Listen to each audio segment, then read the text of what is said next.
Hello everyone. In this video, we will learn what types of files can be stored on the Google Drive.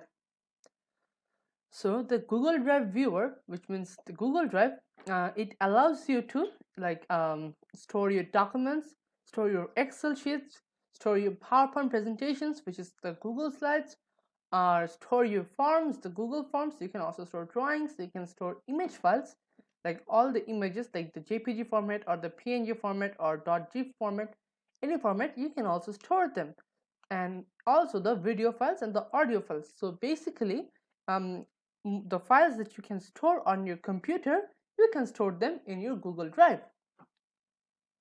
So this is how we are going to implement this video. Now let's get started. So over here, let's create a new file. Go to new, then click on the text file. So we can just name it like let's name it the Google file. So now let's say if I want to upload this file, let's just type some text like hello. Let's say this is, now I'm going to save it. Okay, using the shortcut, the Control S. So now this document has this information. So now what we can do is I'm going to open my Google Chrome. Okay, so now I am on my Google Chrome. So this is my account. I have logged in, the account we created. So what we're going to do is I will have to click on the Google Apps icon, then click on Drive. Now what I can do is I can click on New, then click on File Upload.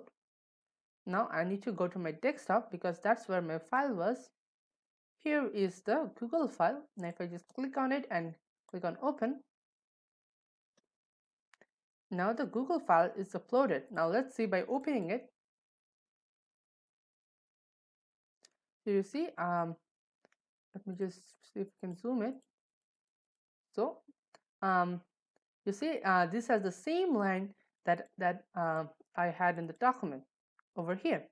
So which means that the file has been uploaded with all the information there was. So now let's have a look at the summary. So in this video, we have covered what type of files can be stored in Google Drive and how to store them. Thank you for watching.